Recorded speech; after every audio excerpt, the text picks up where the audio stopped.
કેમ છો વિદ્યાર્થી મિત્રો? ઉષ્માધારિતા, વિશિષ્ટ ઉષ્માધારિતા.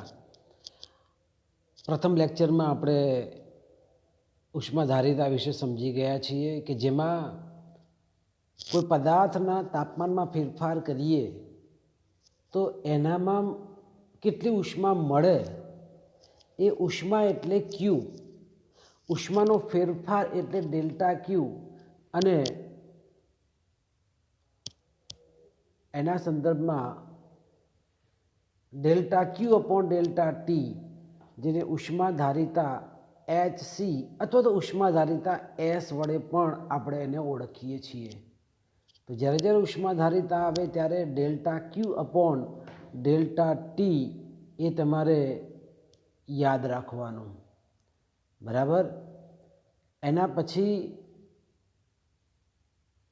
ડેલ્ટા ક્યુ અને ડેલ્ટા એસનો ગુણોત્તર પછી આવે છે વિશિષ્ટ ઉષ્માધારિતા. પેલી ઉષ્માધારિતા હતી, અહીંયા શબ્દ આવ્યો છે વિશિષ્ટ ઉષ્માધારિતા.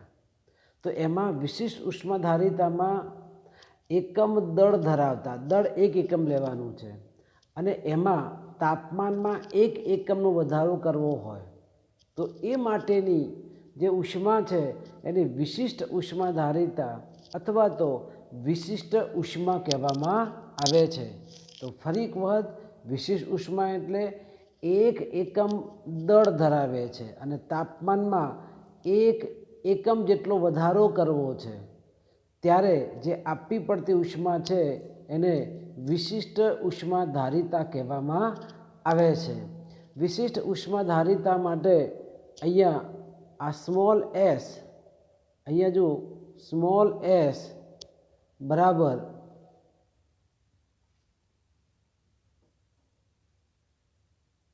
સ્મોલ એસ બરાબર capital S upon M. Capital S એટલે એને કરતા કરો તો ત્યાં delta Q upon M delta T. આપણું આ સૂત્ર છે ડેલ્ટા ક્યુ બરાબર M S delta T. Delta Q બરાબર M S delta T. M એટલે પદાર્થનું દળ, એસ એટલે એની ઉષ્માધારિતા, ડેલ્ટા ટી એટલે એના તાપમાનમાં થતો ફેરફાર. તો એ સંદર્ભમાં ડેલ્ટા ક્યુ, જે આપણે ઉદાહરણના દાખલાઓ ગઈકાલે જે જોયા ને લાસ્ટ લેક્ચરની અંદર, તો એ જ એમાં આપણે એમએસ ડેલ્ટા ટી લખ્યું હતું, ખ્યાલ છે ને? તો એ આ જ સૂત્ર છે, ડેલ્ટા ક્યુ બરાબર એમએસ ડેલ્ટા ટી. અહીંયા વિશિષ્ટ ઉષ્માધારિતા એ પદાર્થનો એક એવો ગુણધર્મ છે કે જ્યારે આપેલ પદાર્થની ઉષ્માનું શોષણ થાય ત્યારે પદાર્થના તાપમાનનો ફેરફાર, અવસ્થા બદલાતી ના હોય, પાછી અવસ્થા બદલાય નહીં, માત્ર એનામાં તાપમાનમાં ફેરફાર આપણે કરી શકતા હોઈએ.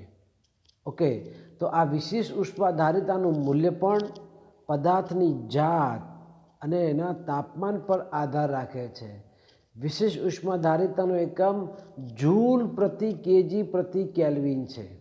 જૂલ પ્રતિ કેજી પ્રતિ કેલ્વિન આ વિશિષ્ટ ઉષ્માધારિતાનો એકમ છે. કોનો એકમ છે? વિશિષ્ટ ઉષ્માધારિતાનો એકમ છે કે જૂલ પ્રતિ કેજી પ્રતિ કેલ્વિન. પણ તમને ખબર છે કે ઉષ્માધારિતાનો એકમ કયો હતો? જૂલ પ્રતિ કેલ્વિન છે. અહીંયા તમે જુઓ, ઉષ્માધારિતાનો એકમ જૂલ પ્રતિ કેલ્વિન છે, પણ વિશિષ્ટ ઉષ્માધારિતા અને એ વિશિષ્ટ ઉષ્માધારિતાનો એકમ જૂલ પ્રતિ કેજી પ્રતિ કેલ્વિન છે, બરાબર. જૂલ પ્રતિ કેજી પ્રતિ કેલ્વિન. તો બંનેના એકમો મિક્સઅપ ન થાય એ તમારે કાળજી રાખવાની. ખ્યાલ આવ્યો? અહીંયા ઉષ્માધારિતા અને એનો એકમ જૂલ પ્રતિ કેલ્વિન અને વિશિષ્ટ ઉષ્માધારિતાનો એકમ જૂલ પ્રતિ કેજી પ્રતિ કેલ્વિન. આટલો વચ્ચે કેજી અંદર એડ થઈ જાય છે, એટલે ટૂંકા સવાલની અંદર પણ તમારે કાળજી રાખવાની. આમ તો બંને એક જેવું છે, ઉષ્માધારિતા, અને બીજામાં છે વિશિષ્ટ ઉષ્માધારિતા, બરાબર. तो त्या जूल प्रति केल्विन, जूल प्रति केजी प्रति केल्विन आटला फेरफार तमारे माइंड में सेट राखवानो। एमसीक्यू में पूछाय तो पण खोटू पड़तुं होवुं न जोईए।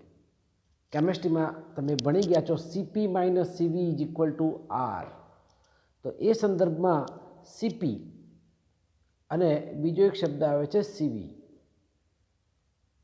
सीपी अने सीवी।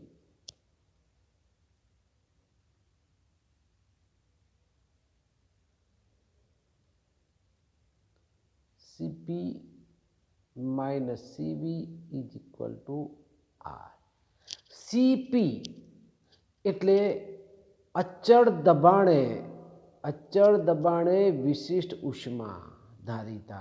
सीपी अचल, पी एटले प्रेशर दबाण अचल, सीवी एटले वॉल्यूम, वॉल्यूम एटले कद। तो अचल दबाणे मोलर विशिष्ट उष्मा धारिता एटले सीपी, अचल कदे मोलर विशिष्ट उष्मा धारिता एटले सीवी, अने सीपी माइनस सीवी बराबर आर थाय छे। आर ए अचळांक छे। तो एक मोल वायुनुं दबाण व्याख्या में आपणे जोईए अचल दबाणे मोलर विशिष्ट उष्मा धारिता सीपी।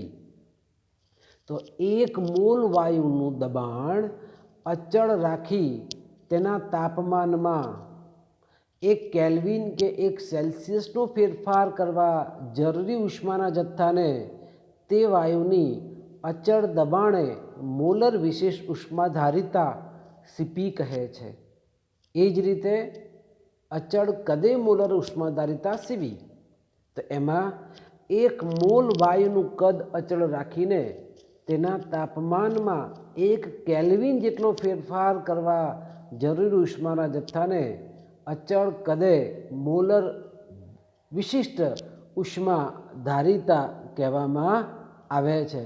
तो डियर स्टूडेंट्स, अहींया अचल कदे अने अचल दबाणे विशिष्ट उष्मा धारिता आ बे व्याख्याओ समझवानी अने एना पछी CP minus CV is equal to R जे सूत्र छे एनो आपणे उपयोग करी शकीए। एना पछीनो उल्लेख कैलोरीमेट्री पण थई गयो। तो कैलोरीमीटर एटले शुं? तो ए उष्मानुं मापन करतुं एक यंत्र छे, साधन छे। उष्मानुं मापन करी शके एवी रचना एटले कैलोरीमीटर, के जेमां तंत्र अने परिसर वच्चे उष्मानो विनिमय थतो न होय एवुं अलग करेलुं तंत्र। अहींया शब्द छे तंत्र, जे आपणे कार्य करीए छे, जो कोई नानकड़ुं इंस्ट्रुमेंट छे, रचना छे, व्यवस्था छे, ए तंत्र। परिसर एटले एने आजुबाजुनो विस्तार। तो ए आजुबाजुना विस्तार साथे उष्मानो विनिमय थतो होतो नथी। तो आ अलग करेलू तंत्र। हवे ज्यारे समझो तमे, ज्यारे ज्यारे अलग करेलू तंत्र शब्द आवे एनो मतलब ए थाय के प्रक्रिया अंदर ज थाय छे, एने ने बारने कंई लेवा देवा नथी। माटे शब्द आवे छे अलग करेलू तंत्र। ख्याल आव्यो? ज्यारे ज्यारे अलग करेलू तंत्र आवे त्यारे एनी साथे संकळायेली बाबतो ज प्रक्रियामां भाग लेशे, एने ने बारने कंई लेवा देवा छे नहीं। तो आ रीते तंत्र अने परिसर, तंत्र ज्यां प्रक्रिया पंखो फरे छे तो ए पंखानुं आखुं तंत्र थई गयुं, आखुं मिकेनिजम थई गयुं। हवे ए पंखाने ने बीजा बाजुवाळा पंखाने शुं लेवा देवा? आपणो पंखो धीमो चाले के फास्ट चाले के ना फरे, हाँ, एने बाजुवाळा घरवाळाने पंखाने शुं लेवा देवा? कांई नहीं। तो आपणो जे पंखो छे ए अलग करेलुं तंत्र थई गयुं। हवे ए पंखो आपणे जोई रहीए अने के भाई चाल जल्दी था, फास्ट था, बराबर बेरिंग घसाई गई है, साफ थई जा, भाई ये अलग करेलू तंत्र है, एने जोवानुं हतुं। हाँ, कदाच बहुत तकलीफ होय तमे रिपेर करावी शको। तो अने एने अने आपणा रूमने आजुबाजु के लेवा देवा नथी। तो ए संदर्भमां अलग करेला तंत्रमां जुदा जुदा भागो जुदा जुदा तापमाने होय त्यारे ऊंचा तापमानवाळा भागमांथी उष्मा नीचा तापमानवाળી जग्याए वहन पामे। हमेशा नियम छे, जेनी पासे उष्मा वधारे छे ए ज उष्मानुं वहन करशे, पण क्यां? जेनी पासे उष्मा ओછી छे ए तरफ। बराबर? तो ए संदर्भमां ऊंचा तापमाने रहेल भागे गुमावेल उष्मा, केम के तापमान ऊंचुं छे, ए उष्मा गुमावशे, તો એ ધારો કે આની પાસે ઉષ્મા ઓછી છે, આની પાસે વધારે છે, આ આની પાસે ઉષ્મા આપશે તો આની પોતાની ઉષ્મા કેવી થશે? ઘટે. આની ઉષ્મા કેવી થશે? વધશે. બંને જ્યારે સરખી થઈ જાય ત્યારે ઉષ્માનો વિનિમય લેવલમાં આવી ગયું. ઉષ્માનો વિનિમય હવે થવાનો નથી. તો જેની પાસે ઉષ્મા વધારે હતી એ ઉષ્મા ઘટી, જેની પાસે ઓછી હતી એ ઉષ્મા કેવી થઈ ગઈ? વધી. અને અલ્ટિમેટલી બંનેની ઉષ્મા એક સરખી થઈ જાય પછી ઉષ્માનો વિનિમય થતો નથી. તો આ જ સિદ્ધાંત જે કેલોરીમીટરનો સિદ્ધાંત છે, જે કેલોરીમીટરનો સિદ્ધાંત છે. તો કેલોરીમીટરના સિદ્ધાંતની અંદર તમે જુઓ, જ્યારે અલગ કરેલા તંત્રના જુદા જુદા ભાગો જુદા જુદા તાપમાને હોય ત્યારે ઊંચા તાપમાનવાળા ભાગમાંથી ઉષ્માનું નીચા તાપમાનવાળા ભાગમાં વહન થાય છે. ઊંચા તાપમાન રહેલ ભાગે ગુમાવેલી ઉષ્મા નીચા તાપમાન રહેલા ભાગે મેળવેલ ઉષ્મા જેટલી હોય છે, જે કેલોરીમીટરનો સિદ્ધાંત છે. આ કેલોરીમીટરનો મેઇન પ્રિન્સિપલ જ આ છે કે અલગ કરેલું તંત્ર એના બધા ભાગોના તાપમાન જુદા જુદા, ચાલો જુદા જુદા, હવે ઉષ્માનો જથ્થો વધારેથી ઓછા તરફ આવશે. બીજું, જો અલગ કરેલું તંત્ર હોય, એના પછીનો પોઈન્ટ તમે જુઓ, જો અલગ કરેલું તંત્ર હોય તો ઊંચા તાપમાને રહેલી વસ્તુને નીચા તાપમાને રહેલી વસ્તુને સંપર્કમાં લાવવામાં આવે ત્યારે ગરમ વસ્તુએ ગુમાવેલી ઉષ્મા અને ઠંડી વસ્તુએ મેળવેલી ઉષ્મા એ બંને કેવા હોય? એક સરખા હોય. એ કેવા હોય? એક સરખા હોય. તો આ સંદર્ભમાં કેલરીમેટ્રી કે જેમાં ઉષ્માનું માપન થાય છે અને આવી ઉષ્માના માપન કરતી રચના કે જેને કેલોરીમીટર કહેવામાં આવે છે. અને અલગ કરેલું તંત્ર કે જેમાં તંત્ર અને પરિસર અને એમની વચ્ચે ઉષ્માનો કોઈ જ વિનિમય થતો ન હોય તો એવા તંત્રને અલગ કરેલું તંત્ર કહેવામાં આવે છે. ખ્યાલ આવ્યો? અલગ કરેલું તંત્ર કોને કહેવાય? બરાબર છે? ઓકે. અલગ કરેલા તંત્ર પછી ઉદાહરણ આપણે આ 4, 5, 6 બધા જોઈ લીધા છે. બીજું પણ જોયું છે, ત્રીજું પણ આપણે ઉદાહરણ જોઈ લીધું છે.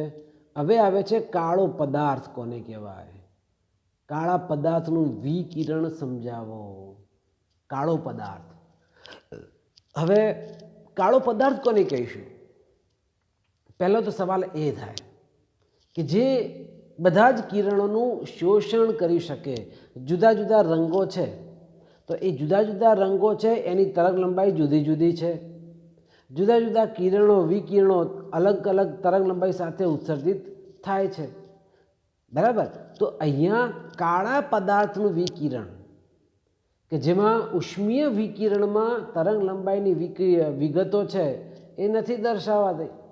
કોઈ પણ તાપમાને થતા ઉષ્મીય વિકિરણ માટે અગત્યની બાબત એ છે કે તે કોઈ એક તરંગ લંબાઈઓ નહીં પણ નાનીથી લઈને મોટી તરંગ લંબાઈ ધરાવતો એક સળંગ વર્ણપટ છે, મેઘધનુષ છે. તો મેઘધનુષમાં જાની વાલી પીનારા તો જુદા જુદા કલરના જે પટ્ટાઓ જોવા મળે છે એ જુદી જુદી તરંગ લંબાઈઓ છે. અને એ રીતે નાનાથી લઈને મોટી તરંગ લંબાઈનો આખો વર્ણપટ છે એ વર્ણપટ આપણને મળે. વિકિરણની ઉર્જા જુદી જુદી તરંગ લંબાઈઓ માટે બદલાય છે. એક પદાર્થને તમે સળગાવો, ઓકે, મીણબત્તીની જ્યોત. હવે એ મીણબત્તીની જ્યોત તમે જો અંદરના ભાગ કાળો, પછી પીળાશ પડતો પીળો રંગ અને બહારનો રંગ કેવો છે? આછો ભૂરો. ઓકે, ભૂરો રંગ છે એનું તાપમાન સૌથી વધારે, પીળો છે એનું તાપમાન ઓછું, કાળો છે તો એનું તાપમાન સૌથી ઓછું. આખો રંગ તમને બદલાય છે, તાપમાન બદલાય છે, વિકિરણ ઉર્જા પણ બદલાય છે. તો અહીંયા વિકિરણના સંદર્ભની અંદર અહીંયા તમે એક આકૃતિ તમે જુઓ કે જેમાં આલેખ દર્શાવ્યો છે. એમાં કાળા પદાર્થમાં વિકિરણ ઉર્જા વિરુદ્ધ તરંગ લંબાઈ લેમ્બડાનો આલેખ છે. અલગ અલગ રંગ, અલગ અલગ તરંગ લંબાઈ, અલગ અલગ તાપમાન સાથે હોય. મેં હમણાં કીધું કે મીણબત્તીની જ્યોતનો બહારનો ભાગ એ ભૂરો છે, એ તાપમાન સૌથી વધારે દર્શાવે, એની તરંગ લંબાઈ જુદી હશે. અંદરનો ભાગ યલો છે તો યલો એની તરંગ લંબાઈ પણ જુદી હશે તાપમાન અનુસાર. તો એ સંદર્ભની અંદર કાળો પદાર્થ જુદા જુદા તાપમાને ઉત્સર્જિત ઉર્જા વિરુદ્ધ તરંગ લંબાઈનો આલેખ જો દોરવામાં આવે તો આકૃતિમાં દર્શાવવા પ્રમાણેના આવા અલગ અલગ અલગ અલગ આલેખ છે. એ આલેખના પોઈન્ટ્સ આપણને મળે, જુદા જુદા છે. કે તમે જો કે સૂર્યપ્રકાશનું તાપમાન 6000 છે, બલ્બ છે એનું તાપમાન જુદું છે, ફિલામેન્ટ છે એનું તાપમાન જુદું જુદું છે. પણ મહત્તમ ઉર્જા માટે તરંગ લંબાઈ લેમ્બડા એમ એ તાપમાન વધે તેમ ઘટે છે. જેમ જેમ જેમ તાપમાન વધતું જાય એમ એમ આ મહત્તમ થઈ ગયું મેક્સિમમ, અને એ મેક્સિમમનું મૂલ્ય ક્રમશઃ ઘટે છે. અને એક સંબંધ તમારે યાદ રાખવાનો, લેમ્બડા એમ ટી બરાબર હંમેશા અચળ, અને આ અચળાંકને વિનનો અચળાંક કહેવાય છે. આ યાદ રાખવાનું આઈએમપી. હું એમસીક્યુ લેવલમાં પણ કહી દઉં છું કે લેમ્બડા એમ ટી બરાબર અચળ. લેમ્બડા એમ એટલે મહત્તમ તરંગ લંબાઈ, ટી એટલે તાપમાન, અને આ અચળાંક એટલે વિનનો અચળાંક. શોધકના નામ ઉપરથી વિનનો અચળાંક, અને એની વેલ્યુ ફિક્સ છે 2.9 × 10⁻³ એમ કે. એમ એટલે મીટર કેલ્વિન. તો વિનનો અચળાંક 2.9 × 10⁻³ મીટર કેલ્વિન જેટલું છે. તમે જુઓ કે લોખંડનો ટુકડો છે, પેલા લુહાર છે, લુહાર એ લોખંડના ટુકડાને કોલસામાં નાખી મૂકે અંદર, તો થોડા સમય પછી ચેક કરે કેટલું પીગળ્યું. તો બધાનો અમુક કલર છે ને, કલર જુદો જુદો મળે, એકદમ લાલ ધગધગતો પણ જોવા મળે, બરાબર. તો લોખંડના ટુકડાને ગરમ જ્યોતમાં તપાવતા સૌ પ્રથમ આછો લાલ રંગ થાય, એના પછી લાલાશ પડતો પીળો થાય, અને પછી એકદમ તપતપાવો એટલે સફેદ થઈ જાય, રંગ બદલાય. જોયું છે ને તમે, લુહાર છે, લુહાર એ કોલસાની અંદર લોખંડનો ટુકડો બનાવી દે, એમાંથી દાતરડું છે કે કુહાડી છે કે કોદાળી બનાવવું હોય એને ટીપવું પડે, તો એ ગરમ કરે ને પછી સાણસીથી પકડે, બધું કયો કલર થયો, ઓકે હજુ નથી થયું, પાછું અંદર કોલસામાં ગાલશે, પાછું થોડી વારે ચેક કરતો જાય. તો એ રીતે આપણા જે ચંદ્ર, સૂર્ય એમાંથી પણ અલગ અલગ રંગ તમને જોવા મળે છે, અને એના આધારે સપાટી પર તાપમાન કેટલું છે એનો અંદાજ આપણે ચોક્કસ લગાવી શકીએ. અલગ અલગ રંગ ઉપરથી ખબર પડે કે એનું તાપમાન કેટલું છે તે. ચંદ્રમાંથી 14 માઇક્રોમીટર તરંગ લંબાઈવાળો પ્રકાશની તીવ્રતા મળે છે, અને આપણે લેમ્બડા એમ ટી બરાબર અચળાંક આ સૂત્રનો ઉપયોગ કરીએ તો ટીને કરતાં કરો તો ચંદ્ર ઉપર લગભગ તાપમાન છે એ 200 કેલ્વિન જેટલું મળ્યું છે. ઓછું છે તાપમાન, કેટલું? 200 કેલ્વિન. એટલે 173 બાદ કરી દો એટલે કેટલા થાય? 173 - 200, બરાબર. તો એ સંદર્ભમાં 173 એટલે 7, એટલે લગભગ 27 ડિગ્રી જેટલું તાપમાન, એટલું છે, બસ વધારે નથી.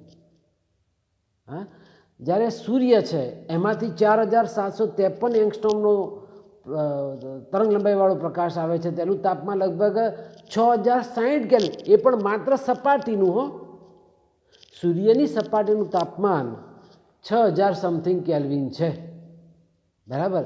એ સૂર્યમાંથી આવતા સફેદ પ્રકાશના સંદર્ભથી આપણે એને લઈ શકીએ કે ત્યાં તાપમાન કેટલું છે તે. ખ્યાલ આવ્યો?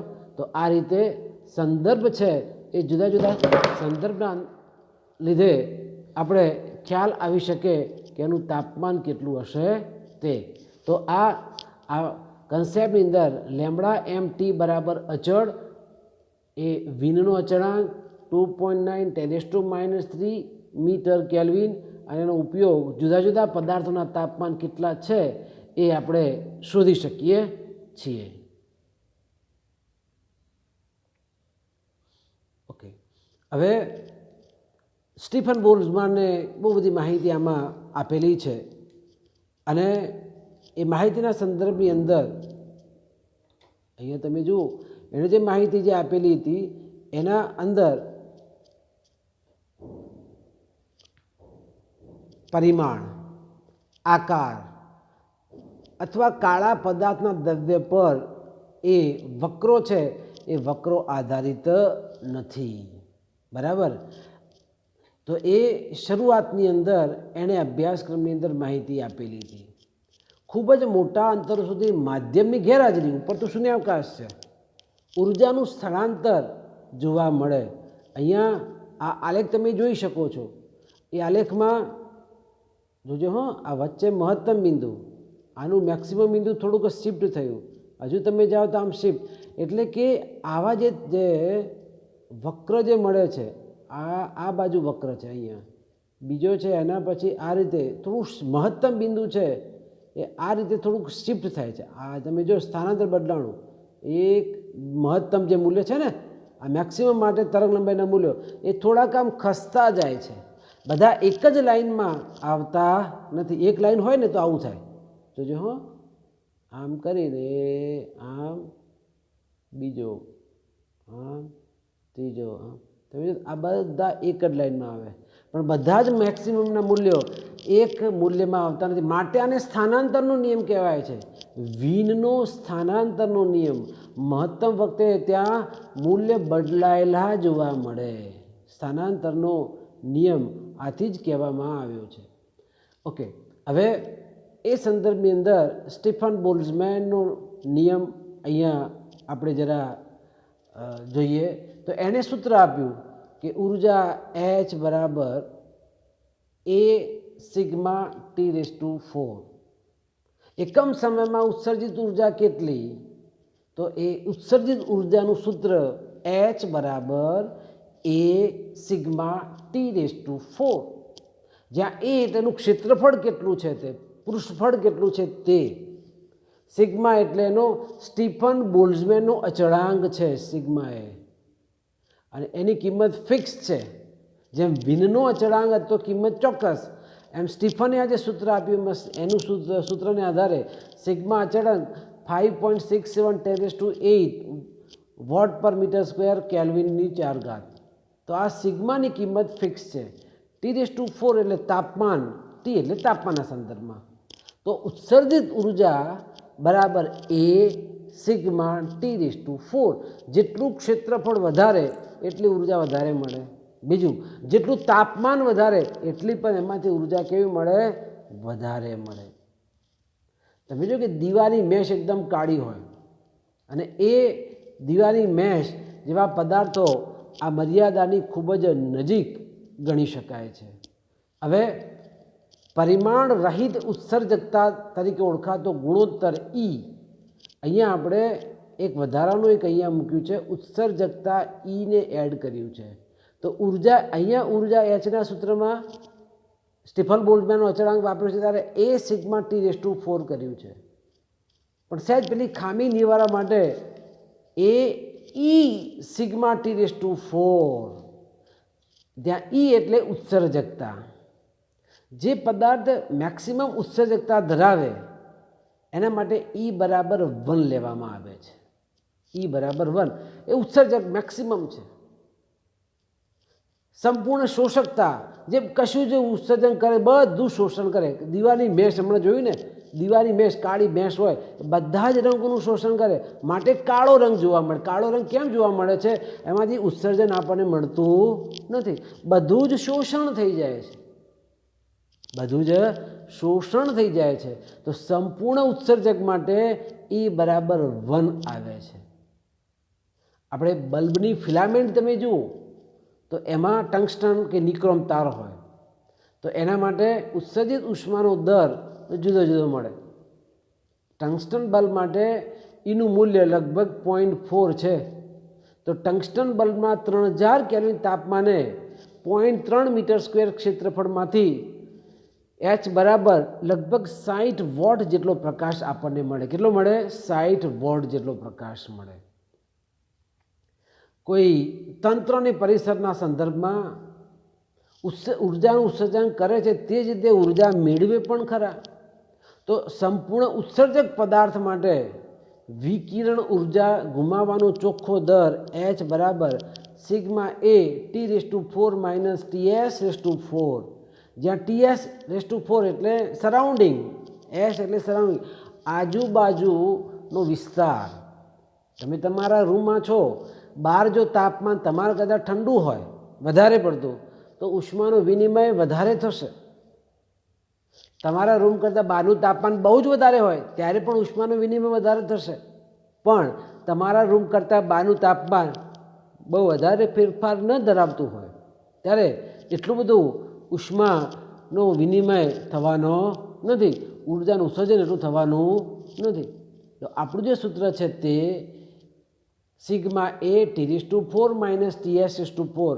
પણ જો અંદર અહીંયા જેમ સમીકરણમાં ઈ લખ્યું એમ આપણે છેલ્લે પણ H બરાબર ઈ સિગ્મા એ T⁴ - T⁴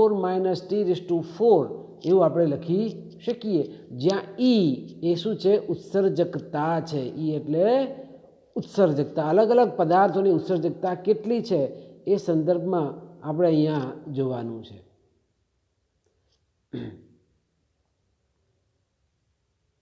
એના આધારે ન્યૂટન્સનો શીતનનો નિયમ, જેને લો ઓફ કુલિંગ કહેવામાં આવે છે, આ પ્રશ્ન અગત્યનો છે. હું જે અગત્યનો શબ્દ વાપરું એ તમારે કરી દેવાનો ખાસ, બરાબર? એ પહેલાં કરતાં આ પ્રશ્ન આપણો અગત્યનો છે. ન્યૂટનનો શીતનનો નિયમ લખો અને સમજાવો. તો ન્યૂટનનો શીતનનો નિયમ, જેને ઇંગ્લિશમાં ન્યૂટન્સ લો ઓફ કુલિંગ કહેવામાં આવે છે, તો એમાં ઉષ્મા નયન દ્વારા ઉષ્મા વહન, નયન અને વિકિરણ, ઘન પદાર્થમાં ઉષ્મા વહન, પ્રવાહી પદાર્થમાં ઉષ્મા નયન અને અવકાશમાં ઉષ્મા વિકિરણ. તો હવે અહીંયા ઉષ્મા નયન દ્વારા કોઈ પદાર્થના ઉષ્મા ગુમાવવાનો દર, ઉષ્મા ગુમાવવાનો દર એટલે dQ/dt. dQ/dt તો એ પદાર્થ અને પરિસર વચ્ચે તાપમાનના તફાવત ડેલ્ટા ટીના સમપ્રમાણમાં છે. જો તાપમાનનો તફાવત વધારે તો ઉષ્મા ગુમાવવાનો દર વધારે. એટલે અહીંયા સૂત્ર તમે જો કે dQ/dt બરાબર k T2 - T1. કે અચળાંક છે. એકચ્યુઅલી dQ/dt ચલે છે ડેલ્ટા ટી. એને જો ડેલ્ટા ટી એટલે અંતિમ તાપમાન માઇનસ પ્રારંભિક તાપમાન ચલે છે કાઢી નાખો તો એની જગ્યાએ આપણે શું લખી શકીએ? કે લખી શકીએ વચ્ચે. તો dQ/dt સમીકરણ તમે જુઓ, dQ/dt એટલે ઉષ્મા વહનનો દર. ઉષ્મા વહનનો દર dQ/dt બરાબર કે અચળાંક, T2 - T1 એટલે અંતિમ તાપમાન માઇનસ પ્રારંભિક તાપમાન, બરાબર? ઓકે, ધારો કે T2 તાપમાને પદાર્થનું દળ m, વિશિષ્ટ ઉષ્મા s અને પરિસરનું તાપમાન એટલે આજુબાજુનું તાપમાન, પરિસર એટલે આડોશી પડોશી કહીએ ને એવી રીતે આજુબાજુનું તાપમાન એટલે એ છે T1. તો હવે dt જેટલા સૂક્ષ્મ સમયમાં થતો ઘટાડો dT2 હોય તો ઉષ્મા ગુમાવવાનો જથ્થો dQ બરાબર ms dT2. આ સમીકરણ છે. dQ બરાબર ms dT2. બંને બાજુ સમયની સાપેક્ષે વિકલન કરી નાખીએ તો dQ/dt બરાબર ms dT2/dt. આ આપણું પરિણામ નંબર 2. તો પહેલું પરિણામ શું હતું? dQ/dt બરાબર k T2 - T1. અહીંયા dQ/dt બરાબર ms dT2/dt. બંને પરિણામો આપણે સરખાવીએ એટલે કે ms dT2/dt બરાબર k T2 - K1, k T2 - T1. અને એમાંથી T2 - T1 છેદમાં લઈ જાઓ, dt ઉપર લઈ જાઓ તો આપણને એના પછીનું પદ મળે dT2. આ T2 - T1 છેદમાં બરાબર k ms dt મળે. ઓકે, અહીંયા dT2/T2 - T1 બરાબર -k dt સમીકરણ નંબર 3, જ્યાં k બરાબર કેપિટલ K બરાબર k/ms લઈ શકીએ બધા ચલાંકોના સંદર્ભની અંદર. હવે બંને બાજુ સંકલન કરતા પહેલાં શું કર્યું? બંને બાજુ વિકલનનું સ્વરૂપ લીધું છે. હવે બંને બાજુ સંકલન કરવાનું. તો સંકલન કરો તો પેલું તમને સૂત્ર ખબર છે, વ્યસ્ત હોય 1/x, આપણે જોયું હતું અગાઉ, સંકલન 1/x નું સંકલન શું થઈ જાય, ln x થાય. બરાબર. તો એવી રીતે અહીંયા આનું સંકલન કરો dt2/t2 - t1, તો is equal to log t2 - t1 minus capital KT, આનું છે ને આનું સંકલન કર્યું, માઇનસ k ડીટીનું સંકલન થશે t પ્લસ c અચળાંક મૂકવો પડે. અને એના આધારે પછી જો લોગ કાઢવા હોય, લોગ છે, લોગને દૂર કરવા હોય તો એનો આધારમાં લખવું પડે. એટલે લોગ જતા રહ્યા, તમે જો કે t2 - t1 પછી e−kt ઇન્ટુ e⁻c ગુણાકાર છે, એટલે સરવાળાના સંદર્ભમાં ગુણાકાર કરવો પડે લોગના નિયમ પ્રમાણે. તો e−kt ઇન્ટુ e⁻c. બરાબર. ઓકે. તો હવે t2 - t1 બરાબર c'(e−kt), જ્યાં c' બરાબર e⁻c આપણે જો લઈએ તો તાપમાન t2 બરાબર t1 પ્લસ c'-e⁻ લખી શકાય. તો આ સમીકરણ જે છે છેલ્લું, એની મદદથી આપેલા તાપમાનના ચોક્કસ વિસ્તાર માટે પદાર્થના શીતનના સમયની ગણતરી કરી શકાય છે. તો આ રીતે ન્યૂટનનો ક્ષેત્રનો નિયમ લઈને આટલા સુધી સૂત્ર આપણે મેળવવાનું. કદાચ પાછળ 1-2 સ્ટેપ ન લખો તો ચાલે. આ પૂરું. એક દાખલો જુઓ, 8મો પ્રશ્ન. 20°C ઓરડાના તાપમાને એક વાસણમાં ભરેલ ગરમ ભોજન 2 મિનિટમાં 94°C થી 86°C જેટલું ઠંડુ થાય છે. તો ફેરફાર મળે ને, તેનું તાપમાન 71° થી 69° થવા માટેનો કેટલો સમય લાગે? તો 94 to 86 થવા માટે 2 મિનિટ, તો 71 થી 69 થવા માટે કેટલો સમય લાગે એ આપણે શોધવું છે. તો એના માટે પહેલું છે ન્યૂટનનો ક્ષેત્રનો નિયમ, એનું સૂત્ર લખવાનું. -dT/dt બરાબર k t - ts. dt એટલે ફેરફાર કેટલો છે, 86 થી 94, તો 86 - 94. dt કેટલી મિનિટ છે, 2 મિનિટ. 2 મિનિટની સેકન્ડ કેટલી થાય, 120 થાય ને. 2 મિનિટ એટલે 120 સેકન્ડ બરાબર k.